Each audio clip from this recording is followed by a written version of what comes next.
مفتی طارق مسعود lectures. اے ایمان والو، کسی کے گھر میں جو تمہارا گھر نہ ہو اس کی پرمیشن کے بغیر داخل نہیں ہو، حتیٰ تستانسوا وتسلموا، اجازت لے لو اور سلام کر لو، اس کو پتہ ہو۔ کیا مطلب؟ کسی کی پرائیویسی میں آپ کو گھسنے کی اجازت نہیں ہے۔ گھر میں کیوں؟ اس لیے کہ پتہ نہیں کس حال میں بیٹھا ہوا ہو، وہ چڈی پہن کے وٹامن ڈی لے رہا ہو دھوپ میں، ہے بھائی، آپ ٹھا کر کے گھس گئے۔ آپ کو اجازت نہیں ہے کہ کسی کے گھر میں آپ بغیر پرمیشن کے داخل ہو۔ بعض دفعہ ایک آدمی کے گھر میں کوئی نہیں ہوتا، وہ واش روم کا دروازہ کھول کے بیٹھا ہوا ہوتا ہے کہ کوئی ہے ہی نہیں، تو اچھا ہے ہوا بھی آتی رہے گی، آپ ٹھا کر کے گھس گئے اس کے اندر۔ تو اس کے یہ جو ہے نا، یہ بہت ساری باتیں ہوتی ہیں، تو قرآن نے منع کیا۔ اور بخاری مسلم کی حدیث ہے جس میں آپ صلی اللہ علیہ وسلم نے فرمایا، جس نے کسی گھر میں جھانکا فقط دخل، او کما قال، کہ وہ داخل ہو گیا۔ اور آپ نے یہ بھی فرمایا، انما جعل الاستئذان لاجل البصر، آپ نے فرمایا اللہ نے جو حکم دیا ہے کہ کسی کے گھر میں بغیر پرمیشن کے نہ جاؤ، یہ داخلے کی وجہ سے نہیں بلکہ نظر کی وجہ سے، کہ تمہاری نظر نہ پڑے کسی پر۔ یعنی کیا مطلب؟ کہ اگر کسی کے گھر کی کھڑکی کھلی ہوئی ہے یا گیٹ کھلا ہوا ہے اور آپ سامنے آ کے کھڑے ہو جاتے ہیں اور آپ کی نظر گھر کے اندر پڑ جاتی ہے، تو آپ نے قرآن کی آیت کی دھجیاں اڑا دی آپ نے۔ یعنی اس سے یہ دھوکہ ہو سکتا تھا نا کہ آپ کسی کے گھر کے گیٹ کے باہر جا کے کھڑے ہوئے، جیسے لوگ بیل بجاتے ہیں سامنے کھڑے ہو جاتے ہیں، جیسے ہی دروازہ کھلا پورا گھر اندر تک جھانک لیا آپ نے، ان کی لیڈیز کو بھی دیکھ لیا، بچوں کی تعداد بھی دیکھ لی، پوری ڈیٹیل سے واش روم تک گھوم کے آ گئے آپ، ایسے نظر تیز آپ کی۔ اب کوئی آپ کو کہے یار تم نے کسی کی پرائیویسی کے میں کیوں دخل اندازی کی، اس کے گھر میں کیوں جھانکا، تو آپ کہو کہ اللہ نے ہمیں گھر میں داخل ہونے سے پہلے اجازت کا حکم دیا ہے، گھر میں جھانکنے سے پہلے اجازت کا حکم نہیں دیا۔ تو یہ بات سمجھائی ہے نبی نے کہ یہ جو قرآن کی آیت ہے نا جس میں آتا ہے وداؤٹ پرمیشن جاؤ نہیں، اس کا مطلب وداؤٹ پرمیشن دیکھو نہیں۔ تو لوگ جو اپنی چھتوں پہ چڑھتے ہیں کبوتر بازی کرنے کے لیے اور ہر گھر میں جھانک رہے ہوتے ہیں، یہ بھی اس میں داخل ہے۔ اور گھر میں جھانکنے سے زیادہ کسی کے موبائل میں جھانکنا زیادہ برا ہے، کیونکہ آج کل گھر میں اتنا کچھ نہیں رکھا ہوا ہوتا جتنا بندے نے اپنے موبائل میں رکھا ہوا ہوتا، یہ اور حرام ہے۔ بہت دفعہ میرے ساتھ بھی ہوا ہے، کسی کو موبائل دیا، گھس گیا موبائل کے اندر بغیر پوچھے، بھائی آپ کیوں گھس رہے ہو کسی کے موبائل میں؟ کتنی بڑی، ایک آدمی آپ پر اعتماد کر رہا ہے اور آپ اس کے موبائل کے اندر گھس رہے ہو۔ لوگ کیا کہتے ہیں، جی فون کرنا ہے موبائل دے دیں، اس کے بعد گیلری میں گھس رہا ہے، اس کے بعد ان باکس میں گھس رہا ہے، واٹس ایپ میں گھس رہا ہے۔ اس سے پتہ چل جاتا ہے کہ یہ آدمی 2 نمبر ہے، اس سے 2 منٹ میں پتہ چل جاتا ہے انسان کے 2 نمبر ہونے کا، کہ یہ قابل اعتماد نہیں ہے۔ کمپیوٹر کسی نے آپ کو استعمال کرنے کے لیے دیا، اب نہیں جاؤ اس کی ہسٹری میں کیا دیکھ رہا ہے، وہ ہسٹری میں جا کے چیک کر رہے ہوتے ہیں کون کون سی ویب سائٹیں کھولتا ہے یہ، بھائی وہ غلط کھولتا ہے صحیح کھولتا ہے، آپ کو کس نے پرمیشن دی کہ آپ جا کے گھسو اس میں؟ تو جو جس کے عیبوں سے پردہ اٹھائے گا، اللہ قیامت میں اس کے عیبوں سے بھی پردہ اٹھائے گا، رؤوس خلائق کے سامنے اس کو ذلیل کرے گا اللہ تعالیٰ۔ تو ہمیں حکم ہے لوگوں کے عیبوں پہ پردہ ڈالنے کا۔ تو یہ جو قرآن کی آیت ہے نا، یہ بہت جامع ہے۔ کسی کے موبائل میں گھسنا، کسی کی پرائیویسی میں گھسنا، حدیث میں آتا ہے 2 آدمی چپ کے کان میں باتیں کر رہے ہیں، تیسرا اگر ان کی پرمیشن کے بغیر سنے گا، قیامت کے دن سیسا پگھلا کے اللہ اس کے کان میں ڈالیں گے، گرم سیسا۔ اتنا بڑا جرم ہے یہ، صب فی اذنیہ وقرا۔ کیوں؟ وہ 2 جب تم سے چھپا رہے ہیں، تم کیوں جا کے ان کے بیچ میں گھس رہے ہو بھائی، کہ کیا باتیں کر رہے ہیں؟ بعض دفعہ یہ ہوتا ہے، ہم نے اپنے بڑوں سے سنا، ایک بزرگ کا واقعہ غالباً مولانا قاسم نانوتوی رحمۃ اللہ علیہ کا ہے، کہ وہ لیٹے ہوئے تھے کہیں، جیسے سو رہے ہوتے ہیں نا، 2 بندے آ کے ان کے پاس بات کرنے لگے، انہوں نے فوراً آنکھ کھول دی اور کہا دیکھو بھائی میں جاگ رہا ہوں، میں سو نہیں رہا، تاکہ ایسا نہ ہو کہ یہ بات مجھ سے چھپانا چاہتے ہیں اور میں سن لوں۔ ہم کیا کرتے ہیں، جاگ رہے ہوتے ہیں تو گھننے بن کے ایسے بن جاتے ہیں جیسے گہری نیند سو رہے ہیں۔ تو یہ طریقہ ٹھیک نہیں ہے۔ گھر میں بھی اس طرح سے اتنا بیوی پہ بھی شک و شبہ کرنا اور اس کے موبائل میں گھسنا، عورت شوہروں کے موبائل میں گھس رہی ہے، یہ بھی غلط ہے، اس کی بھی اجازت نہیں ہے۔ خواتین کیا کرتی ہیں، چپکے سے پاس ورڈ دیکھ کے شوہر کی پینٹ سے موبائل نکال کے ساری وسیم ستار جو بھی اس نے نام سیو کیے ہوئے نا لڑکیوں کے مختلف ناموں کے ساتھ، اور پھر گھر میں ایک پھڈا زندگی بھر کے لیے اعتماد ختم اور طلاق پر نوبت پہنچتی ہے. چھوڑو یار, مٹی ڈالو, تمہارے سامنے ٹھیک ہے تو اس کا مطلب کیا ہے ٹھیک ہے. اتنا زیادہ گہرائی میں گھسنے کی کوشش مت کرو. مرد پہ کسی کا باپ بھی کنٹرول نہیں کر سکتا. اگر تم نے اس کو پکڑ لیا کہ یہ اصل میں لڑکیاں تھیں جو لڑکوں کے نام سے سیو ہیں, تو کیا وہ تمہارے دباؤ میں آ کے چھوڑ دے گا؟ یہ وہ باہر جا کے یہ کام کرنا شروع کر دے گا. کون کس 100% کون کس پہ کنٹرول کر سکتا ہے؟ یہ تو پولیس نہیں کر سکتی. تو وہ باہر خواتین بتا رہی ہوتی میرے میاں کے موبائل میں پکڑا گیا, وہ بات چیت ہو رہی تھی. میں کہتا ہوں وہ غلط کیا آپ کے میاں نے, لیکن آپ نے جو موبائل میں گھسی ہو نا, یہ غلط کیا. اچھی بھلی محبت کی زندگی گزر رہی تھی, خام خام میں اس کو کس میں ڈال دیا؟ شکوک اور شبہات. اب ساری زندگی اس عورت کو اپنے شوہر پہ کبھی اعتماد نہیں آئے گا. بھائی تمہارے حقوق ادا کر رہا ہے, تمہارے ساتھ رہ رہا ہے, چھوڑو یار, بس سمجھو کہ میرا میاں اس دنیا میں سب سے اچھا. یہ تو دوسری شادی کی بات نہیں کرتا, دوستی کی بات کہاں سے کرے گا؟ ایک مثال دے رہا ہوں میں, تو اچھے سمجھو, اس سے محبت قائم رہے گی. اور جیسا بھی خراب ہے نا, بڈھا ہو کے ٹھیک ہو جائے گا یہ. ٹھیک ہے نا؟ میں نہیں کہہ رہا کہ مرد خراب ہونا چاہیے, جو کر رہے ہیں بہت ہی غلط کر رہے ہیں وہ. لیکن عورتوں کو میں کہتا ہوں کہ بھائی تم اس کے موبائل میں گھس گھس کے ٹریس کرو گی کیا کر رہا ہے کیا نہیں کر رہا. یہ گھر میں چھوڑ دے گا, گھر سے باہر شروع یہ تھڑے پہ بیٹھ کے دوسرا موبائل خرید لے گا. کتنے لوگ ہیں آفس کے لیے الگ موبائل رکھا ہوا ہے, گاڑی کے لیے الگ موبائل رکھا ہوا ہے, اور جو ہے باہر کے لیے الگ موبائل رکھا ہوا ہے, گھر کے لیے انہوں نے الگ موبائل رکھا. تو یہ حرکتیں شروع کر دے گا. تو بدگمانیوں سے کوئی فائدہ نہیں ہے. نہ مرد کو اجازت ہے بیوی کے موبائل میں خام خواہ میں گھس گھس کے دیکھے کیا کر رہی ہے, نہ شوہر کو. ہاں اگر واقعی ثبوت ہو, کوئی قوی شبہ ہو, قوی وہم نہ ہو, تو پھر پہلے سے بتا دیا جائے. پہلے سے کیا کر دیا جائے؟ بولو, بتا دیں کہ بھائی مسئلہ سارا یہ ہے کہ دیکھو جو ہے نا کچھ ایسے باتیں آ رہی ہیں جس سے ہمارے آپس کے تعلقات کیا ہوں گے, خراب ہو جائیں گے. تو یہ جو موبائل ہے نا یہ بڑی خطرناک چیز ہے. بیگم کو بتا دیا جائے, بیگم پھر یہ جو ہے نا میں موبائل آپ کا چیک کر سکتا ہوں. کوئی واقعی ایسی بات ہو, کیونکہ ایسے کیسز بھی آئے ہیں کہ اگر شروع میں نہیں پکڑا جاتا تو معاملہ بہت آگے نکل جاتا. تو خود سے کام نہ کریں کبھی بھی, کوئی ہو تو پھر کسی سے مشورہ لے لیا کریں. بہرحال خلاصہ قرآن کی ان آیتوں کا یہ ہے کہ ایک دوسرے کی پرائیویسی میں گھسنا شریعت میں پسندیدہ کام نہیں ہے. جلدی جلدی 2 آیتیں بیان کر کے بس درس ختم کرتا ہوں. اور قرآن میں اللہ نے یہاں یہ بھی حکم دیا, یغضوا من ابصارہم, اے ایمان والو اپنی نظروں کو جھکایا کرو, عورتوں کو تاک تاک کے مت دیکھا کرو. جو دیکھنے کی ہے تمہاری بیوی ہے, اس کو دیکھنے کا تمہیں ٹائم نہیں مل رہا, اور ساری دنیا کی انٹیوں کو تم نے دوست بنایا ہوا اپنا.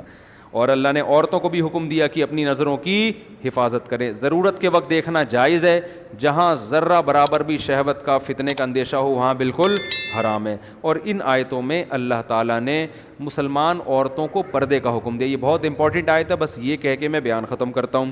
اللہ نے فرمایا کہ عورت اپنی زینت ظاہر نہیں کر سکتی سوائے اپنے شوہر کے, او آبائہن, اور اپنے باپ دادا کے, او آبائی بعولتہن, اپنے شوہروں کے باپ دادا یعنی جو سسر کہتے ہیں وہ بھی محرم ہیں, اور ابنائہن, اپنے بیٹے, ابنائی بعولتہن, اپنے شوہر کے بیٹے جو سوتیلا بیٹا کہلاتا ہے وہ بھی محرم ہیں, اپنے بھائی, بنی اخوانہن, بھائیوں کے بیٹے جن کو بھتیجا کہا جاتا ہے, بنی اخواتہن, بہنوں کے بیٹے جن کو بھانجا کہا جاتا ہے. یہ ہیں محرم رشتے. ان کے علاوہ عورت کسی کے سامنے نہیں آ سکتی. دیور بھی داخل ہے اس میں, چچا زاد بھائی بھی داخل ہے, خالہ زاد بھائی بھی داخل ہے, پھوپھی زاد بھائی بھی داخل ہے. آج ہمارے گھروں میں کزنوں سے پردہ ختم ہو گیا. عجیب بیہودہ ماحول ہے گھروں کا, اتنی وحشت ہوتی ہے. کبھی دیکھنا ہوتا ہے تو آج کیسے رہتے ہو یار تم, کزنوں کے ساتھ ڈانس کر رہی ہیں, پتہ نہیں کیا کیسا گندا ماحول بنا دیا. کبھی ان گھروں میں جا کے دیکھو جہاں پردے کا ماحول ہے, تمہیں اتنا سکون ملے گا, اتنی پاک دامن زندگی ہے. نہ مرد کو عورت پہ شبہات ہوتے ہیں, نہ عورت کو اپنے شوہر پہ شک ہوتا ہے. اس کو پتہ ہے بھائی اس کی کزنیں اس کے سامنے نہیں آتی, میری بہنیں اس کے سامنے نہیں آتی.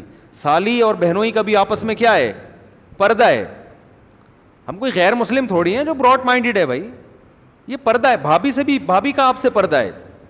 ہم جوائنٹ فیملی میں رہا کرتے تھے, الحمدللہ ہم 4 بھائی اور سب کی زوجات سب اکٹھے رہے ہیں, لیکن الحمدللہ یہ میں اس لیے بیان کر رہا ہوں, لوگ کہتے ہیں ایک فیملی میں رہ کے بھابیاں دیوروں سے پردہ نہیں کر سکتی. تو ہمارے ہاں تو ہوا ہے بھائی, کئی سال تک ہم بھی اکٹھے رہے ہیں, سب پردہ ہوتا تھا ہمارے گھروں میں. اللہ حضرت مفتی رشید احمد صاحب رحمہ اللہ جو میرے شیخ و مرشد ہیں ان کو جزائے خیر دے, انہوں نے ایسا پردہ کروایا, ان سے جب بیعت ہوئے تو ایسا زبردست پردہ الحمدللہ ہمارے گھر میں ہوا, تو ہم ایک ہی دسترخوان پہ کھاتے بھی تھے, پردے کے ساتھ کھاتے تھے. تو یہ خام خام ایک وہم ہے کہ بھائی جوائنٹ فیملی میں پردہ نہیں ہو سکتا, تو یہ غلط ہے بھائی. چچا زاد بھائی, خالہ زاد بھائی, پھوپھی زاد بھائی, ماموں زاد بھائی, یہ سگے بھائی نہیں ہیں, ان سے شادی جائز ہے. اسی طرح ممانی کا بھی پردہ ہے آپ سے, چچی کا بھی پردہ ہے آپ سے, چچی بھی نامحرم ہے, ممانی بھی نامحرم ہے. ماموں مر جائیں تو آپ اپنی ممانی سے شادی کر سکتے ہو, چاچا مر جائے تو آپ اپنی چاچی سے شادی کر سکتے ہو, تو نامحرم ہو گئی نا یہ. سسر بہو کبھی قیامت تک بھی شادی نہیں کر سکتے, یہ محرم ہے. تو فرق کرنا پڑے گا محرم اور نامحرم کا. لبرل لوگوں نے یہ فرق کو مذاق بنا دیا ہے. تو یہاں اللہ نے قرآن میں عورتوں کو حکم دیا ہے کہ یہ وہ لوگ ہیں جن کے سامنے تم آ سکتی ہو, اور یہ وہ لوگ ہیں جن کے سامنے تم نہیں آ سکتے. اور آخری بات کہہ کے بیان ختم کرتا ہوں, سسر عورت کے لیے محرم تو ہے بہو کے لیے, لیکن بہو اس کو بلا حائل ہاتھ نہیں لگا سکتی. خوب سمجھ لیں, سسر اور بہو آپس میں کیا ہیں, محرم ہے, پردہ نہیں ہے, لیکن سسر بہو سے مصافحہ بولو نا نہیں کر سکتا. ایک صاحب نے بتایا کہ میری شادی ہوئی ہے, میری بیگم کو چوڑیاں میرے ابا پہنا رہے ہیں ہاتھ میں, اور کہہ رہے مجھے تکلیف ہو رہی تھی یار, اچھا نہیں لگ رہا تھا. تو بالکل غلط ہے. ابا اس کو جب سمجھاؤ تو کہہ رہے ہیں بہو میری بیٹیوں کی طرح ہے. تو سسر بہو کو ہاتھ نہیں لگا سکتا. بعض دفعہ گلے ملنے کا رواج ہوتا, ساسیں دامادوں کو گلے مل رہی ہیں, بھائی یہ بے غیرتی ہے, بے شرمی ہے. حیا بھی کوئی چیز ہوتی ہے. ماں کی طرح ہے یقیناً ساس, لیکن سگی ماں تو نہیں ہے نا, تو اتنا نہیں. اور پھر یہ رشتے بڑے خطرناک ہوتے ہیں. خدا نہ خواستہ سسر اور بہو میں کوئی ذرا سا بھی ریلیشن ہو جائے تو میاں بیوی کا رشتہ حرام ہو جاتا ہے. اس کی تفصیل میں کئی بار بیان کر چکا ہوں, ابھی زیادہ ڈیٹیل میں نہیں جاؤں گا میں. تو ریزرو رہنا چاہیے. اسی طرح یہاں بعض خواتین کو شکایت ہوتی ہے, بہو کمرے میں اکیلی ہے, سسر صاحب دروازہ دھک کر کے کھول کے اندر گھس آتے ہیں. یہ بھی بغیرتی ہے. اس طرح تو جوان بیٹی کے کمرے میں نہیں جانا چاہیے کبھی. جوائنٹ فیملی میں نا خواتین کو شکایتیں ہوتی ہیں, یا آئے دن آتی رہتی ہیں شکایتیں. کسی کی پرائیویسی ہوتی ہے بھائی. یہ تو ساس کو نہیں یہ کام کرنا چاہیے کہ بہو کمرے میں اکیلی دھپ دروازہ کھولا اور اندر گھس گئی, کیا کر رہی ہے یہاں, اس وقت سے پڑی ہوئی ہے. بھائی آپ دروازہ نوک کر کے جائیں. یہ جو قرآن کہتا ہے کہ کسی کے گھر میں پرمیشن کے بغیر مت جاؤ, اس سے گھر نہیں, کمرہ بھی مراد ہے اس سے. ساس کو چاہیے نوک کرے, ٹھک ٹھک ٹھک. اندر سے آواز آئے گی نہیں 6 مہینے تک, کیونکہ وہ بہو ہے, مجھے پتا ہے. وہ پڑی رہے گی, 6 مہینے بعد آنکھ کھلے گی, اسے کون, تو وہ بتائے کہ بھائی میں تمہاری ساس لگتی ہوں رشتے میں, ڈانٹنے کے سلسلے میں حاضر ہوئی تھی, ٹھیک ہے نا, تمہیں پوستی پنے کے تانے دینے کے سلسلے میں حاضر ہوئی تھی. تو اجازت لیں, وہ کنڈی کھولے, پھر آپ اس کو بے شک بتائیں کہ بیٹا یہ ہر وقت پڑے رہنا, ہم بھی سوتے تھے جب ہماری شادی ہوئی تھی, تو ہم بھی پڑے سوتے رہتے تھے, لیکن 13-14 گھنٹے سے زیادہ ہم نہیں سوتے تھے, ٹھیک ہے نا. اس پہ ہمیں صلواتیں سننے کو ملتی, ہم اڑ جایا کرتے تھے. تم تو 18 گھنٹے سو رہی ہو, یہ بالکل صحت کے لیے نقصان دہ, گھر کا ماحول خراب ہو رہا ہے. تو نوک کر کے ساس بھی جائے گی بہو کے کمرے میں, کیسے, نوک کر کے. یہاں بھائی شریعت نے تو یہاں تک کہا ہے کہ شوہر بھی اچانک چھاپا نہ مارے گھر میں, وہ بھی جائے گا پہلے اطلاع دے کے. اطلاع کا کیا مطلب, جب سفر سے واپس آؤ, نبی نے فرمایا اچانک گھر میں داخل مت ہو, اطلاع دے دو بیگم کو کہ میں آ گیا ہوں, تاکہ وہ زینت اختیار کر لے. فرمایا ایسا نہ ہو ایسی کنڈیشن میں بیوی کو دیکھو اس سے تمہیں نفرت ہو جائے. وہ چڑیل بن کے بیٹھی ہوئی تھی, وہ چڑیل بن کے بیٹھی ہوئی ہے نا. آدمی کہا بھائی میری شادی اس سے ہوئی تھی, اچانک گھر میں آ, ابے یار اصل اوریجنل یہ ہے.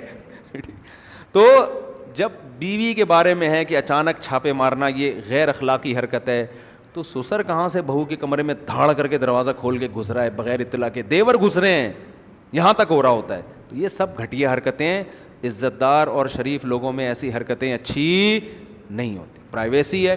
اسی طرح بات سے بات نکلی ہے, بہو کے پاس کوئی ایسی الماری ہونی چاہیے جس کی چابی اس کے پاس ہو, اس کی پرمیشن کے بغیر کوئی اس میں گھسنے کی کوشش نہ کرے. بعض گھروں میں سسرال کا اتنا دباؤ ہوتا ہے لڑکی کے اوپر کہ بہو کی اپنی کوئی پرائیویسی ہوتی ہی نہیں ہے. اپنا سونا اپنی چیزیں رکھی ہوئی ہیں, کوئی ہے ہی نہیں الماری. کہتے ہیں بھائی سب ایسا نہیں ہوتا بھائی, ہر آدمی کی ایک پرائیویسی ہوتی ہے. اسلام میں جتنی سزائیں ہیں کھلے عام ہیں, بند کمروں میں نہیں ہیں, کیونکہ سزا کا بنیادی مقصد لوگوں کو روکنا ہے. بند کمرے میں دو گے تو کیا پتہ چلے گا کیا ہو رہا ہے, تو کھلے عام اس کو 100 کوڑے مارو. اور یہ ہے کنوارے کے بارے میں, کنواری لڑکی اور کنوارا لڑکا. شادی شدہ مرد اگر زنا کرتا ہے یا شادی شدہ عورت اگر زنا کرتی ہے تو پھر اجماع سے یہ بات ثابت ہے کہ اس کو زمین میں گاڑ کے پتھروں سے ہلاک کیا جائے گا. بخاری مسلم کی حدیث ہے اور اجماع امت ہے, اس پر اجماع امت ہے, تو ان کو پتھروں سے مار کے ہلاک کیا جائے گا. آگے اللہ فرماتے ہیں زانی مرد وہ صرف زانی عورت میں ہی رغبت رکھتا ہے, اور زانی عورت کی طرف رغبت بھی کس کو ہوتی ہے, زانی مرد کو. جو پاک دامن لوگ ہیں وہ نکاح چاہتے ہیں پاک دامن عورتوں سے, اور پاک دامن عورتیں کس سے نکاح چاہتی ہیں, پاک دامن مردوں سے. آج کل لوگوں کو چاہیے بے پردہ لڑکیاں, بالکل ہی ایسی آوارہ قسم کی, جو آپ کی نیچر ہوگی آپ کو ویسی ٹائپ کی چیز چاہیے ہوگی. اسی طرح بعض لڑکیوں کو چاہیے ہوتے ہیں ماڈرن, بالکل یہ مولانا ٹائپ کا آدمی, نمازی, روزے پرہیزگار, وضو کر رہا ہے, یہ کیا ٹوپی ڈرامہ, معاذ اللہ نقل کفر نباشت. وہ کہتے ہیں کیا ہے, ہمیں تو ماڈرن بندہ چاہیے, لینڈ کروزر میں گھومنے والا ہو. مولوی بھی لینڈ کروزر میں گھوم رہے ہیں آج کل, تو ان کا لینڈ کروزر یہ والا نہیں ہوتا جو مولویوں کا ہوتا ہے. ان کا یہ بالکل پیچھے سے چھت نہ ہو, اوپر والی چھت بھی نہ ہو, ٹھیک ہے نا, اوپن, اور گھر کی دیواریں نہ ہو, گھر کی دیواریں نہ ہو, یہ تکلف نہ ہو دیواروں کا, چھت وت نہیں ہونی چاہیے گھر, اتنی جیسے ماڈرنزم پھیل رہا ہے نا. تو ان خواتین کو میں کہتا ہوں, ایک خاتون کا فون آیا کہ میرا میاں لڑکیوں میں دلچسپی بہت لیتا ہے, میں بہت ٹینشن میں آئی ہوئی ہوں, آفس میں بھی دوستیاں ہیں اور جھمیلے لڑکیوں کے ہر وقت. تو میں نے ان سے کہا کہ جب آپ کے لیے رشتہ آیا ہوگا کسی تبلیغی جماعت میں وقت لگے ہوئے آدمی کا, اس کی داڑھی واڑی ہوگی, آپ نے ملا کہہ کے رد کر دیا ہوگا کہ ہمیں یہ مولانا ٹائپ کا نہیں چاہیے, ہمیں چاہیے لبرل. کہتی بالکل ایسا ہی ہے. میں نے کہا لبرل مل گیا نا آپ کو, لبرل تو یہی کرتا ہے بھائی. لبرل کیا کرتا ہے, وہ تو یہی کرتا ہے, آزاد ہے, براڈ مائنڈڈ ہے. یہ کیا ہے, نظریں جھکانا, لڑکی کو دیکھ کے وہاں سے انٹی گزر رہی ہیں استغفر اللہ کہہ کے نظر نیچے کر لینا, ٹھیک ہے نا. تو پرانے زمانے کے دقیانوس قسم کے لوگ, ان کا کام ہے. ماڈرن لوگ ایسا تھوڑی کرتے ہیں. ماڈرن لوگوں کی نظر میں لڑکیاں بے پردہ ہو کے بیٹھی ہوئی ہیں, کپڑے ہیں نہیں ہیں, کوئی مسئلہ نہیں ہے. دیکھ لیا تو کیا ہو گیا, چھیڑ دیا تو کیا ہو گیا بھائی, سوری کر لو. تو ان کے ہاں یہ چیزیں کوئی ویلیو نہیں رکھتی. لیکن اللہ فرماتے ہیں کہ جو پاک دامن مرد ہیں ان کو کس میں رغبت ہوتی ہے, پاک دامن عورتوں میں. دیکھو اللہ نے جنت کی حوروں کی جو تعریف کی ہے نا, حوروں کی, ان حوروں کا جو نقشہ کھینچا ہے وہ ہے کہ ان میں حیا ہوگی. قاصرات الطرف عین, بہت خوبصورت اور حیا والی. اس سے پتہ چلتا ہے کہ جنت میں جو جانے والے لوگ ہیں نا, اللہ کو پتہ ہے وہ حیا کو پسند کرتے ہوں گے, اس لیے ان کے لیے حیا والی عورتوں کا اللہ نے انتظام کیا. تو یہ اللہ کا نظام ہے بنایا ہوا. خیر ہم آگے چلتے ہیں, یہ رہ نہ جائے. والذین یرمون المحصنات. اب چونکہ زانی کی سزا بہت سخت ہے, اس بات کا بھی خطرہ تھا کہ لوگ خامخواہ میں پاک دامن مردوں پہ, پاک دامن عورتوں پہ تہمتیں لگانا نہ شروع کر دیں اپنی ٹھڑک پوری کرنے کے لیے. بعض دفعہ آپ کو کوئی ذاتی دشمنی ہوتی ہے, توہین رسالت کا کیس بنا کے اس کو کیا کر دیا اندر. ہمارے کنٹری میں بے گناہ درجنوں لوگ جیل کی دیواروں کے اندر ہیں جو توہین رسالت کے مرتکب تھے نہیں, لیکن ان پر کیس بنا کے ان کو اندر ڈال دیا گیا اپنی ٹھڑک پوری کرنے کے لیے. یہ ہوتا ہے مذہبی, بعض مذہبی لوگ, سب کی بات نہیں کر رہا, وہ مذہب کا غلط استعمال کرتے ہیں اور شو یہ کرتے ہیں ہم عاشق رسول ہیں. تو یہاں بھی یہ ممکن تھا کہ کوئی جب پتہ چل گیا بھائی زنا اتنا بڑا جرم, اتنی بڑی بدنامی, تو کوئی بھی کسی پہ الزام لگا دے کہ اس نے زنا کیا ہے. اس کا اللہ نے سد باب کیا. والذین یرمون المحصنات, جو لوگ پاک دامن عورتوں پہ تہمت لگاتے ہیں, ثم لم یاتوا باربعۃ شہداء, اور 4 گواہ نہ لے کر آئیں. عام گواہی کے لیے 2 گواہ کافی ہیں, زنا ثابت کرنے کے لیے کتنے گواہ, 4 گواہ. اس لیے کہ جب سزا بڑی ہے تو تو اس کے ثبوت کے لیے جو پروسیس ہے وہ بھی اتنا ہی مشکل رکھ دیا شریعت. جرم بڑا ہے تو بھائی اس کے لیے ثبوت کے لیے معیار بھی اتنا اونچا ہے. تو اسی طرح یاد رکھو توہین رسالت کی سزا پاکستان میں کیا ہے؟ قتل ہے نا. تو جرم بڑا ہے, سزا بھی کیا ہے؟ بڑی ہے. تو اس کے لیے بھی قانون یہ ہونا چاہیے کہ ثبوت بھی اور شک و شبہ سے بالکل بالا تر, دو ٹوک اور واضح لفظوں میں توہین ہونی چاہیے جس کا کوئی دوسرا مطلب نہ بنتا ہو. اس میں زبان کا لڑکھڑا جانا اور کہہ کچھ رہا تھا نکل کچھ اور گیا, اگلے کو موقع دینا چاہیے کہ آپ کیا کہنا چاہتے ہیں. اور اگر ہم سپریم کورٹ قانون میں یہ اناؤنس کر دے, یہ فیصلے کے وقت سنا دے کہ اتنے سارے شبہات پیدا ہو گئے ہیں جن شبہات کی وجہ سے جرم ثابت نہیں ہو رہی, تو آپ سپریم کورٹ کی کو چیلنج نہیں کر سکتے. ہمارے ہاں ہو یہ رہا ہے کہ کسی پر توہین کا جو ہے نا الزام لگا. اب ہوتا کیا ہے, میں ہوائی فائرنگ نہیں کر رہا, یہ ہوائی باتیں نہیں کر رہا. ہمارے ہاں اس قانون کا کیسا غلط استعمال ہو رہا ہے, اصل میں خود نہیں اندر گئے نا. کسی دن تم پہ الزام لگے کسی تمہاری غلطی جو تم جان کر نہیں کر رہے ہو, اور خود اندر ہوگے تو پھر تمہیں احساس ہوگا کہ یہ ہو کیا رہا ہے مارکیٹ میں. ہمارے ہاں پتہ ہے کیا ہوتا ہے, کسی نے کوئی پوسٹر پھاڑ دیا, اس بیچارے کو نہیں پتا تھا کہ اس پہ نبی صلی اللہ علیہ وسلم کا نام لکھا ہوا ہے. اس کی دیوار خراب کر دیا آپ نے, پوسٹر لگا دیا, وہ پوسٹر پھاڑ دیا اس نے, وہ نیچے کہیں نالی میں گر گیا. آپ کو ویسے ہی انتقام لینے کا شوق تھا, کوئی مسئلہ چل رہا تھا آپ کا اس کے ساتھ, یا آپ نے اس کو, وہ غیر مسلم ہے, آپ نے اس کو ورغلایا, اس کو ٹارچر کیا, اس کے مذہب کو برا بلا کہا, اس کے بڑوں کو آپ نے برا بلا کہہ کے اتنا ٹارچر کیا کہ اس کی زبان سے بھی کوئی لفظ آپ کے خلاف یا اسلام کے خلاف نکل گیا. آپ نے فوراً بندوں کو جمع کیا, دیکھو یہ نبی کو ایسے کہہ رہا ہے, دیکھو اس نے قرآن کی توہین کی ہے, دیکھو اس نے یہ کیا ہے. لوگ یہ نہیں دیکھتے کہ اس نے کہا بھی ہے کہ نہیں, ہو سکتا ہے نہیں کیا اس نے. ایک لوگوں کا جم غفیر اکٹھا ہو جائے گا اور جائیں گے تھانے رپورٹ کرانے کے لیے.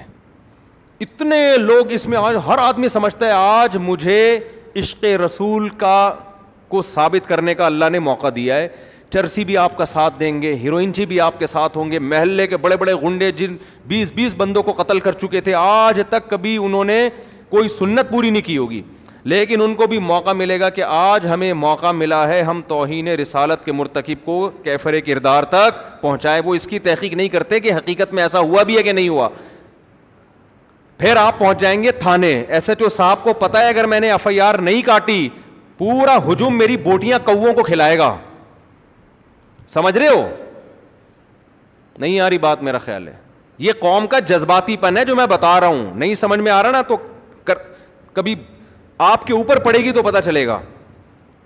پھر جناب ایف آئی آر بھی کٹے گی, تمہارا باپ بھی کاٹے گا ایف آئی آر. تو پھر جب عدالت میں مقدمہ چلے گا, جج کو پتا ہے اگر میں نے جیل نہیں کیا تو قوم مجھے, میری بوٹیاں کس کو کھلائے گی؟ کووں کو کھلائے گی. سمجھتے ہو؟ اور ادھر سے جو وکیل ہوگا نا, جو اس کی طرف سے وکیل ہے جس پر فرد جرم لگی ہے, اس کو پتا ہے کہ اگر میں نے اس کا زیادہ دفاع کیا تو میری بوٹیاں کس کو کھلائی جائیں گی؟ کووں کو. بتاؤ ایسے موقع پہ انصاف ملے گا کسی کو؟ نہیں. یہی بات سمجھ میں. پھر جب وہ کیس اس کے اوپر چلے گا, ہر جج پہنائے گا کہ یار یہ آگے کسی کو, پھر کیس چلتا ہے لمبا. پھر لوگ کہتے ہیں ہم تو پہلے ہی کہتے تھے حکومت قادیانیوں سے ملی ہوئی ہے, سیدھا سیدھا لٹکا کیوں نہیں رہی اس کو, مجرم کو؟ ہم تو پہلے ہی کہتے تھے یہ حکومت یہودیوں کی ایجنٹ ہے. پھر اگر اوپر جا کے کسی جج نے اس کو, اتنے میں کیا ہوتا ہے کہ نیچے جو اس کے جس پہ فرد جرم عائد ہوئی ہے نا, اس کے رابطے ہو جاتے ہیں فرانس سے, امریکہ سے, لندن سے, کہ بھائی دیکھو میں اپنے ملک میں محفوظ نہیں ہوں. ان کا قانون ہے کہ اگر آپ اپنے ملک میں واقعی محفوظ نہیں ہیں, آپ ثابت کر دیں, آپ اسائلم داخل کریں, وہ آپ کو نیشنلٹی دے دیں گے. میں ہانگ کانگ ہو کر آیا ہوں, سینکڑوں نہیں ہزاروں پاکستانی ہیں جنہوں نے یہ کہا کہ ہم پہ حملہ ہوا, جھوٹے حملے کروا کے کیس داخل کر کے ہانگ کانگ کی نیشنلٹی لے لی. پڑے ہوئے وہاں بڑے ہزاروں ہیں. نیشنلٹی نہیں بھی ملتی تو وہ اسٹے کی اجازت دے دیتے ہیں آپ. تو اس بیس پر بھی پھر لوگ کہتے ہیں ہم تو پہلے ہی کہہ رہے تھے کہ غیر ملکی طاقتیں اس کے ساتھ ملی ہوئی ہیں اور حکومت بھی غیر ملکی طاقتوں کے ساتھ ملی ہوئی ہے, یہ تو ہیں ہی سارے وہاں کے ایجنٹ. پھر اگر سپریم کورٹ بری کر دے اور قانون میں لکھ دے کہ جی اتنے پوائنٹ ہیں, اتنے شبہات ہیں جس کی وجہ سے ہم یقینی طور پہ نہیں کہہ سکتے کہ اس نے توہین کا ارتکاب کیا ہے, تو سپریم کورٹ کو گالیاں, وہ معین اختر کے ماموں جیسے گالیاں دیتے تھے نا. پروگرام دیکھیں آپ لوگ آج میرے مشورے پر, معین اختر اور انور مقصود کا پروگرام ہے جس میں انور مقصود معین اختر سے پوچھ رہے ہیں آپ کے ماموں کیا کرتے ہیں, اس نے کہا گالیاں دیتے ہیں. نلکے میں پانی نہیں آتا, نلکے کو گالیاں. سمجھ رہے ہو, اتنی بجلی ہے نہیں, بل پورا آتا ہے, کس کو گالیاں, کہ ای ایس سی والوں کو گالیاں. مالک مکان کوئی سہولت دیتا نہیں, کرایہ لینے آ جاتا ہے, مالک مکان کو گالیاں. جب کرایہ نہیں دیتے تو پولیس کو بلاتے ہیں, پولیس کے ایسے ایسے پارٹس کو گالیاں کہ پولیس والے کہتے ہیں ہم نے یہ پارٹس کا نام کبھی سنا بھی نہیں ہے. صحیح ہے, تو وہی کام ہمارے ہاں عوام کر رہی ہوتی ہے. تو قوم میں جذباتی پن کچھ ضرورت سے زیادہ ہے, میچور نہیں ہے ہماری قوم. مذہب کا غلط استعمال کر کر کے آپ اپنے اوپر پابندیاں ملک میں لگاؤ گے. پاکستان ابھی گرے لسٹ میں ہے اور یہی حرکتیں تھوڑے دن اور چلیں تو بلیک لسٹ میں آ جائے گا. پھر جب تمہیں کھانے کو روٹی نہیں ملے گی, پہننے کو کپڑا نہیں ملے گا, گالیاں دو گے اپنے حکمرانوں کو. وہ تو ویسے ہی دیتے رہتے ہو, مجھے کوئی اس پر اعتراض نہیں ہے.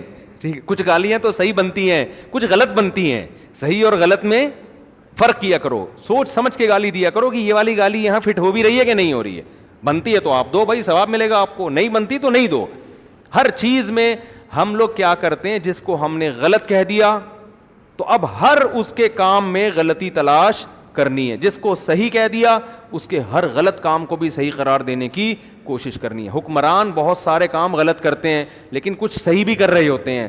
ہماری قوم کی عادت کیا ہے, اگر آپ اپوزیشن میں اس کے صحیح کو بھی آپ نے غلط کہنے کا ٹھیکہ لیا ہوا ہے, اور اپنے والے کے ہر صحیح کام کو بھی, ہر غلط کام کو بھی آپ نے صحیح کہنے کا ٹھیکہ لیا ہوا ہے. یہ ہو رہا ہے مارکیٹ میں. تو اب دیکھو قرآن نے کیا بیان کیا, زنا کی سزا سخت ہے نا, تو اس کے ثبوت کے لیے قرآن نے معیار بہت اونچا کر دیا ہے. تو توہین رسالت کی سزا اگر قتل ہے, اس کے ثبوت کے لیے بھی معیار کیا ہوگا, بہت اونچا ہوگا. ہر شک کا فائدہ مجرم کو ہوگا. جہاں تھوڑی سی کنفیوژن پیدا ہو, دیکھو زنا میں کیا ہے, 4 آدمی گواہی دیں گے عدالت میں جا کے, کتنے گواہی دیں گے, 4. فقہا نے بیان کیے جہاں بھی جج کو ذرا سا تردد ہوا نا کہ کچھ گڑبڑ ہے, فوراً سزا کیا ہوگی, ساقط. شک کا فائدہ کس کو پہنچایا جائے گا, مجرم کو. وجہ کیا ہے کہ ایک بے گناہ آدمی مارا جائے, یہ بدترین ہے اس سے کہ 100 گناہگار چھوٹ جائیں. زیادہ سے زیادہ یہی ہوگا نا, اس نے زنا کیا تھا مگر سزا نہیں ملی, معیار گواہ اس معیار کے نہیں تھے, تو یہ اتنا برا نہیں ہے. لیکن آپ نے معیار گرا دیا اور اس کی وجہ سے کوئی بے گناہ پہ زنا کی تہمت لگ کے اس کو سزا دے دی, یہ بہت خطرناک ہے. تو دنیا کا اصول ہے, اسلام کا بھی اصول ہے, جرم ثابت ہونے میں اگر ذرا بھی تردد ہو تو اس تردد کا فائدہ کس کو پہنچایا جاتا ہے, مجرم کو. جرم ثابت کرنے کے لیے دلائل چاہیے ہوتے ہیں, سزا کو ٹالنے کے لیے دلائل کی ضرورت نہیں ہوتی, ثابت ہونے کے لیے دلائل کی ضرورت ہوتی ہے. تو اب فقہا نے کیا بیان کیا, کیونکہ زنا کی سزا بہت سخت ہے, تو 4 مرد ہوں گے, اس میں عورت کی گواہی بولو نہیں چلے گی, اس لیے کہ اس میں تھوڑا سا امکان ہے, تھوڑا سا امکان, کیونکہ خواتین کی عادت ہے کہ جب کسی کو بدنام کرنا چاہتی ہیں سب سے بڑا حربہ ان کے پاس فحش الزام لگانا ہوتا ہے. یہ میاں بیوی کے جھگڑوں میں ہمیں بہت دیکھنے کو ملتا ہے, میاں بیوی کے جھگڑوں میں, کہ جب مسئلہ ہوگا نا فوراً میرا میاں, کیونکہ اس الزام کو لوگ جلدی قبول کر لیتے ہیں. لوگ کہتے ہیں اس کی بیوی ہے, یہ گھر کے حالات زیادہ جانتی. میں نہیں کہہ رہا ساری عورتیں ایسا کرتی ہیں, اور جو بیان سن رہی ہیں وہ تو بالکل کبھی بھی نہیں انہوں نے ایسا کیا. میں صرف یہ کہہ رہا ہوں کہ فحش الزام لگانے کے معاملے میں مردوں میں کی بجائے عورت میں یہ الزام کا ریشو زیادہ ہے. یعنی مرد بھی فحش جھوٹے الزام لگا سکتے ہیں, مگر عورتوں میں یہ والے الزام لگانے کا ریشو مردوں سے زیادہ ہے. جب بدنام کرنا ہوگا یہ بندہ ایسا ہے, یہ یوں ہے, یہ یوں ہے, اس میں بعض دفعہ صحیح بھی الزام ہوتے ہیں لیکن بہت دفعہ غلط الزام بھی ہوتے ہیں. تبھی نبی صلی اللہ علیہ وسلم جب عورت کو بیعت کیا کرتے تھے تو آپ ان سے یہ ایگریمنٹ لیتے کہ وَلَا يَأْتِينَ بِبُهْتَانٍ يَفْتَرِينَهُ بَيْنَ أَيْدِيهِنَّ وَأَرْجُلِهِنَّ, کسی پر کبھی زندگی بھر فحش الزام نہیں لگاؤ گے. سمجھتے ہو؟ تو اس لیے یہاں شریعت نے مجرم کو فائدہ پہنچانے کے لیے کہ اس پہ سزا ٹلے، یہاں شریعت نے کہا کہ مرد گواہی دے گا تو مانا جائے گا، عورت کی گواہی یہاں معتبر نہیں ہے. حالانکہ ہو سکتا ہے عورت سچ بول رہی ہو، لیکن معیار کو اونچا کرنے کے لیے اسلام نے کیا قانون بنایا کہ مرد گواہی دے گا. دیکھو میں جو آپ کو سمجھانا چاہ رہا ہوں نا، اس کو کھوپڑی میں بٹھاؤ کہ سزاؤں کے معاملے میں اسلام کا معیار کتنا سخت ہے اور ہمارا معیار کتنا ہلکا ہے. تو ہم اس ہلکے معیار کو عشق مصطفیٰ قرار دیتے ہیں. تو یہ قرآن و سنت سے آگے نکلنے کی کوشش ہو گئی کہ نہیں ہو گئی؟ پولیس کا کیس ہے میرے بھائی، ایسے سمجھنے والی باتیں نہیں ہیں. اسلام کہہ رہا ہے کہ بہت اونچا معیار کرو اگر سزا سخت ہوگی، اور ہم کیا کہہ رہے ہیں؟ نہیں، ہم توہین رسالت یا اس کے معاملے میں ہم کسی کی نہیں سنیں گے. اور ایسے ایسے نعرے ایجاد کیے ہوئے ہیں نا، وہ میں نعرے بتاؤں تو پھر ایسا نہ ہو کوئی کسی خاص تنظیم پہ جا کے فٹ کرتے کہ یہ نعرے تو یہ لوگ لگا رہے تھے، تو خام خواہ کی دشمنیاں. نعرے ہی غلط ہیں، جو نعرے ایجاد کیے گئے ہیں نا، وہ نعرے ہی کیا ہیں؟ وہ شریعت کے خلاف ہیں. تو اس لیے زیادہ فنٹر بننے کی کوشش مت کرو. تو اسلام کیا کہتا ہے؟ 4 گواہ ہوں گے، وہ کیا ہوں گے؟ مرد ہوں گے. فقہا پھر آگے بیان کرتے ہیں، کیونکہ حدیث میں آتا ہے ادرؤوا الحدود ما استطعتم، جتنا ممکن ہو حد کو ساقط کرو، یعنی جب تک پورا ثبوت نہ ہو جائے. اسی وجہ سے حضرات فقہا نے پھر اجتہاد کیا اسی حدیث کی روشنی میں کہ 4 گواہوں کو بلایا جائے گا. جب وہ گواہی دیں گے ان کے جرح ہوگی کہ یہ صحیح بھی ہیں، ایسا تو نہیں ان کا کہ اس سے کوئی دشمنی چل رہی ہو، قرضہ نہ دے رہے ہو، اس پہ اس وجہ سے الزام لگا دیا. تو اس کو کہتے ہیں جرح. عدالت جرح کرے گی، صحیح طرح سے پرکھے گی کہ ان کا کوئی ذاتی مفاد تو نہیں ہے.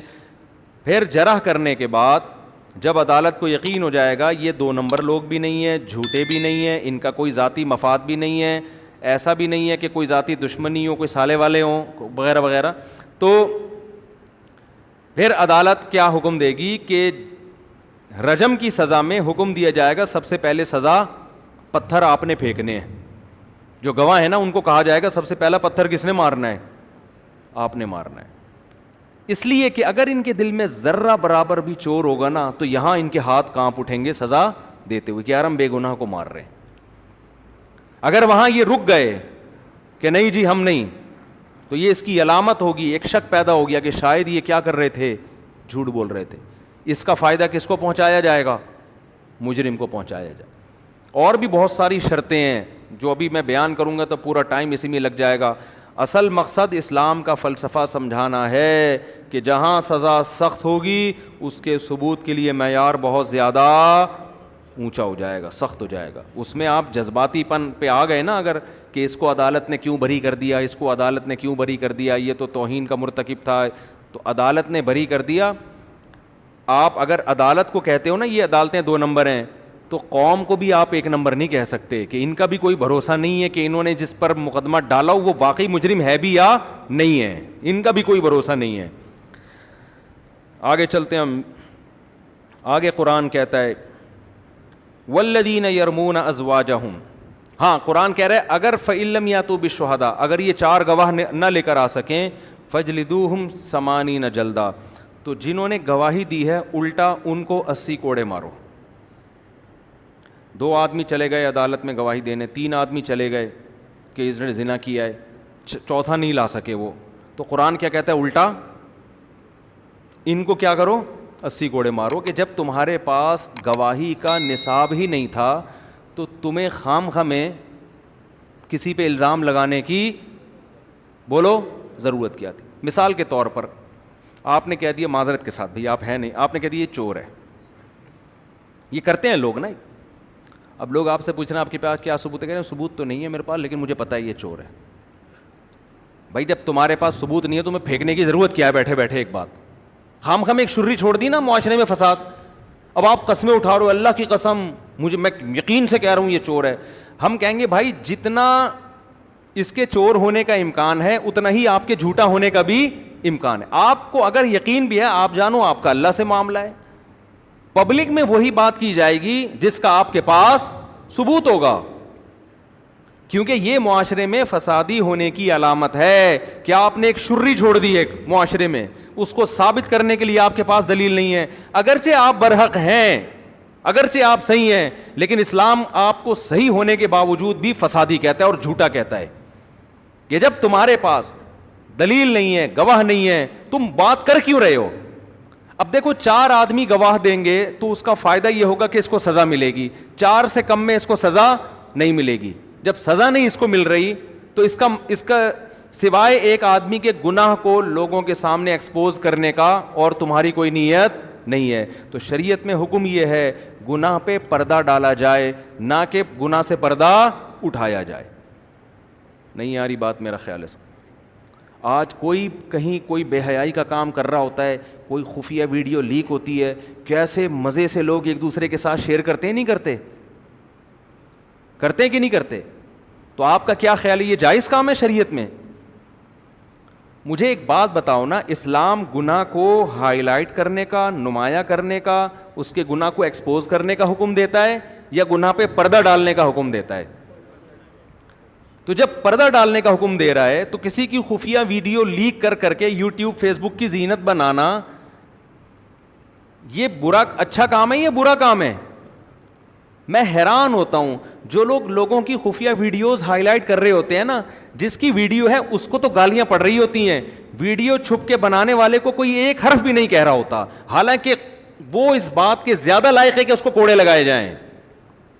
یہ بھی ہماری قوم کا ایک بہت بڑا المیہ ہے کہ لوگوں کی خفیہ کیمرے لگے ہوئے ہوتے ہیں ہوٹلوں میں, وہ پکڑا گیا, دیکھو لوگ کہہ رہے ہو دیکھو اس کی حرکتیں دیکھو. بھائی اس کی حرکتیں یقیناً بری ہیں, اس کی حرکتیں خدا کی قسم اس سے زیادہ بری ہیں جس نے بند کمرے میں خفیہ کیمرہ لگایا تھا.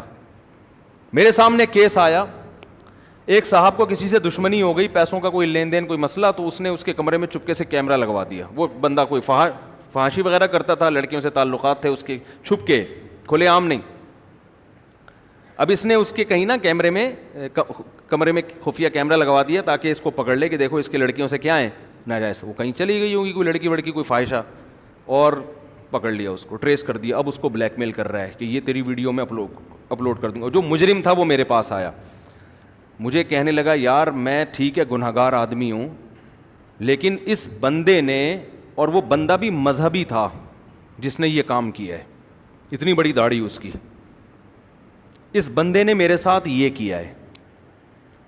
میں نے کہا بھائی تو مجرم ہے, میں تجھے اپریشیٹ نہیں کرتا, تو لڑکیوں سے زنا کر رہا ہے, لیکن خدا کی قسم جس بے شرم انسان نے یہ کیمرہ لگایا ہے نا, لکھوا لو مجھ سے کہ قیامت کے دن شاید اللہ تجھے معاف کر دے, لیکن مجھے امید نہیں ہے کہ اللہ اس کو معاف کرے گا.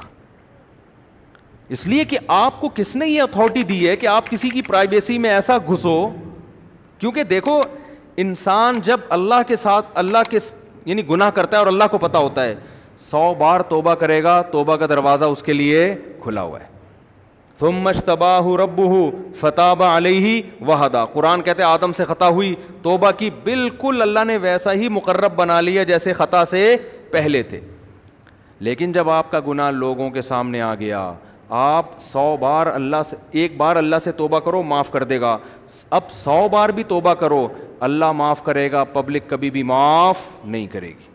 اور ایسا ذلیل انسان اپنی اولاد کی نظر میں, بیوی کی نظر میں, رشتہ داروں کی, سب کیا اس کی کوئی عزت رہ جائے گی گھر کے اندر؟ کتنی بڑی سزا دے دی آپ نے اس کو. یہ کام ہمارے ہاں مذہب کے نام پہ بھی ہو رہا ہوتا. ہم کہتے ہیں ہم بندے کو نا بتانا چاہتے تھے 2 نمبر ہے 1 نمبر نہیں, اس لیے ہم نے ایکسپوز کر دیا اس کو. تو خوب سمجھ لو, جو چھپ کے تنہائی میں گناہ کر رہا ہے, شریعت میں اس کے گناہ پہ پردہ ڈالنے کا حکم ہے, اس کے گناہ کی اس ستاری کی چادر کھینچنے کی اجازت آپ کو بولو نہیں ہے. بعض خواتین یہ کام کر رہی ہوتی ہیں گورنمنٹ کے اداروں میں, کسی سے دشمنی ہوتی ہے نا, پہلے اس کو سیٹنگ کر کے پھنسائیں گے, سیٹنگ کر کے پھنسا کے خفیہ کیمرے لگا دیے, پھر قابل اعتراض حرکتوں کو کیا کر دیا لیک کے, یہ دیکھو یہ بندہ کیا ہے, یہ بندہ 2 نمبر ہے. تو لوگ, وہ بندہ ہے 2 نمبر, میں اس کو نہیں کہہ رہا, لیکن میرے بھائی جتنے جوتے اس بندے کو پڑنے چاہیے نا, اس سے ڈبل جوتے اس عورت کو پڑنے چاہیے, اس سے ڈبل جوتے کس کو پڑنے چاہیے, اس عورت کو. تو یہ فلسفہ ہے جو ہمیں اس سے پتہ چلتا ہے. قرآن کہتا ہے اگر 4 گواہ نہیں لے کر آئے فجلدوہم 80 جلدہ, تو ان کو کتنے کوڑے مارو؟ 80 کوڑے. ایک سزا تو 80 کوڑے کی, اور دوسری سزا کیا ہے؟ ولا تقبلوا لہم شہادۃ ابدا, اور آج کے بعد ان کی گواہی کسی بھی معاملے میں کبھی بھی قبول نہیں ہوگی, ہمیشہ کے لیے کالعدم, کبھی بھی ان کی گواہی قبول نہیں ہوگی. ہمارے یہاں تو ایسا ہوتا ہے کہ سپریم کورٹ کی طرف سے کسی کو چور قرار دینے کا ٹھپا لگا دیا جاتا ہے, نہ صرف یہ کہ اس کی گواہی قبول ہوتی ہے, اس کو ملک کا صدر اور پراپر طریقے سے وزیر اعظم بنا دیا. گواہی تو بہت چھوٹی چیز ہے ہمارے ملک میں, پراپر طریقے سے بنا دیا جاتا ہے. الحمدللہ اب دوبارہ بننے کے چانسز اللہ نے چاہا تو ہو گئے ہیں, اور انشاءاللہ اس سے پیٹرول بھی سستا ہو جائے گا, اور حج 7 لاکھ سے دوبارہ کس پہ آ جائے گا؟ 2.5 لاکھ. اور اگر یاد رکھو سستائی ہو گئی نا تو اور بیڑا غرق ہونے والا ہے, اس کی علامت ہے, کیونکہ یہ نیچرل سستائی نہیں ہے. ہاں یہ سمجھ لو, اگر سستائی ہو گئی تو یہ اور خطرناک ہے, کیونکہ وجہ یہ ہوگی کہ اس طرح سے سستائی ہوگی کہ پھر دبا کے پیسہ لے کے کھلا دیں گے اور ہماری نسلوں کو عذاب میں ڈال دیں گے, پھر بالکل گروی ہو جائیں گے. میں کہتا ہوں امریکہ سیدھا پاکستان سیدھا امریکہ کے حوالے کر دو, کالونی بنا دو. غلامی سے بہتر ہے کہ ان کی گورنمنٹ کو مان لو نا. آپ نہیں آ رہی سمجھ میں رہنے تو پھر وہ سارا ٹاپک ہی ہمارا کہیں اور چلا جاتا ہے. وَيَدْرَأُ عَنْهَا, پھر اللہ نے فرمایا اس میں اور حکام ہیں, وہ بہت لمبے ہو جائیں گے, جلدی جو موٹے موٹے حکام ہیں میں بیان کر کے وہ آگے چلتے ہیں ہم. اچھا, قرآن میں اس میں حضرت عائشہ رضی اللہ تعالی عنہا پر تہمت لگی تھی. سورہ نساء میں یہ آیتیں پہلے نازل ہو چکی تھیں, ابھی بھی نازل ہوئی نا, اس سے پہلے نازل ہو چکی تھیں کہ جب بھی کہیں کوئی کسی پر زنا ثابت ہوگا تو اس کے لیے 4 گواہوں کا انتظام کرو. امی عائشہ رضی اللہ تعالی عنہ پر منافقوں نے تہمت لگائی, کسی کو کا مشاہدہ نہیں تھا, کسی نے اپنی آنکھوں سے نہیں دیکھا, ایک فتنہ معاشرے میں پھیلا دیا, اور بعض معصوم صحابہ بھی اس کے اندر مبتلا ہو گئے. تو قرآن میں پھر نبی حضرت عائشہ رضی اللہ تعالی عنہ کی برات کا اعلان کیا. اس کو واقعہ افک کہتے ہیں. افک کہتے ہیں جھوٹ کو, یعنی ایک جھوٹ کا واقعہ جو امی عائشہ رضی اللہ تعالی عنہ پر تہمت لگائی گئی. قرآن نے 2 عورتوں کی پاک دامنی بیان کی, ایک حضرت مریم کی اور ایک حضرت عائشہ رضی اللہ تعالی عنہ کی. حضرت عائشہ فرماتی ہے مجھے یقین تھا کہ اللہ میری پاک دامنی بیان کرے گا, لیکن میں یہ سوچ بھی نہیں سکتی تھی کہ قرآن کی آیتوں کا حصہ بنا دے گا اللہ تعالیٰ اس کو. اسی وجہ سے علماء کا اجماع ہے کہ اگر حضرت عائشہ کو کوئی بدبخت معاذ اللہ نقل کفر فاحشہ کہتا ہے تو وہ اسلام سے خارج ہے, کیونکہ قرآن کی کہ پورے 2 رکوع ہیں جن کا وہ انکار کر رہا ہے. اور بعض بدبخت آج ایسے ہیں جو اپنے آپ کو مسلمان بھی کہتے ہیں اور حضرت عائشہ پر تہمت بھی لگاتے ہیں. تو اور قرآن نے یہ کہا الخبیثات للخبیثین والخبیثون للخبیثات, ناپاک مرد ناپاک عورتوں کے لیے اور ناپاک عورتیں ناپاک مردوں کے لیے.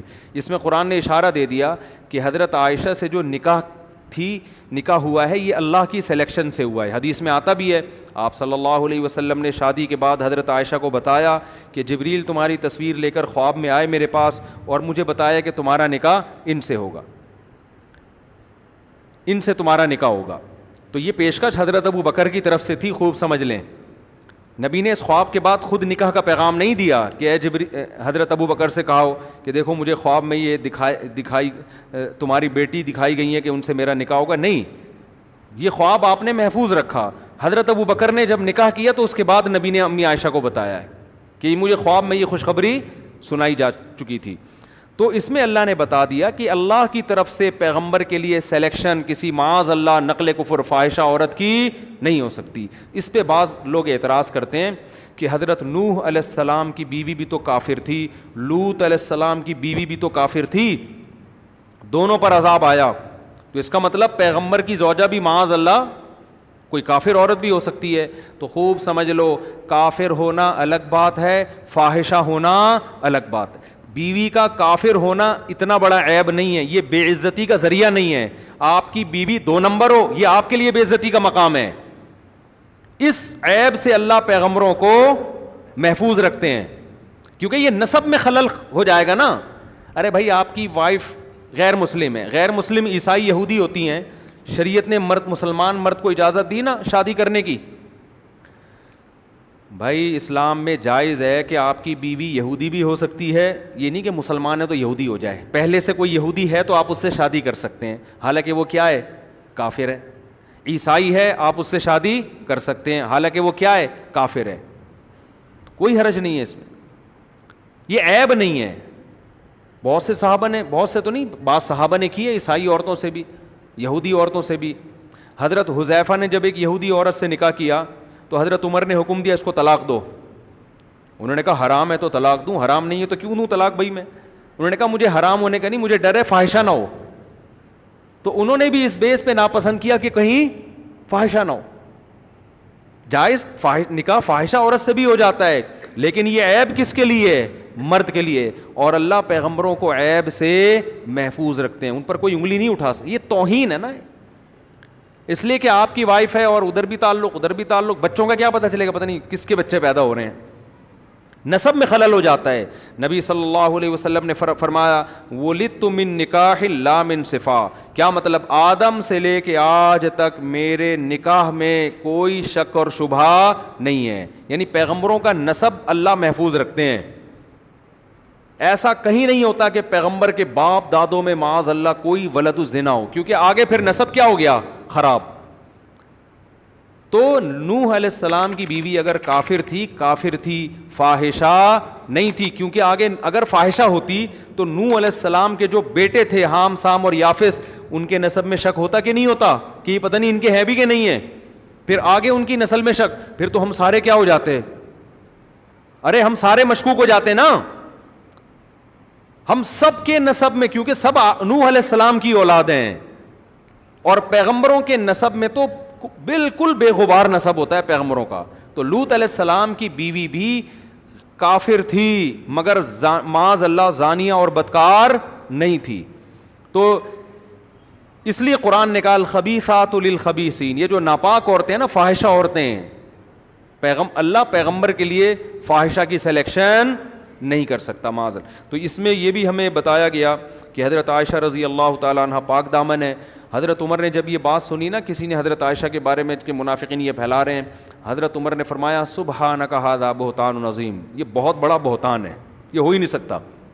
کیونکہ سب جانتے تھے حضرت عائشہ کو، حضرت عائشہ کی سوکنوں نے ان کے بارے میں گواہی دی کہ یہ ایسی ہے ہی نہیں، یہ اس طرح کی یہ ہو ہی نہیں سکتی. تو قرآن نے بھی کہا کہ لولا اذ سمعتموہ، کہ تم نے یہ سنتے ہی کیوں نہیں کہہ دیا سبحانک ھذا بہتان عظیم، کہ یہ بہت بڑا بہتان ہے. پھر قرآن نے کہا ان الذین یرمون المحصنات الغافلات المؤمنات، جو پاک دامن اور سیدھی سادھی عورتوں پہ تہمت لگاتے ہیں ان کے لیے بہت بڑا عذاب ہے. یہاں اللہ نے غافلات کا لفظ استعمال کیا، سیدھی سادھی عورتیں جن کو ان بے حیائی کے چکروں کا پتہ نہیں ہوتا. حضرت مولانا اشرف علی تھانوی رحمہ اللہ نے اس آیت کے تحت لکھا ہے کہ عورت کا بھولا بھالا اور سیدھا سادہ ہونا ایک خوبی ہے، کیونکہ یہاں قرآن اس کے غافل ہونے کو ایک خوبی کے طور پہ بیان کر رہا ہے. ڈیڑھ ہوشیار ہونا یہ خوبی نہیں ہے.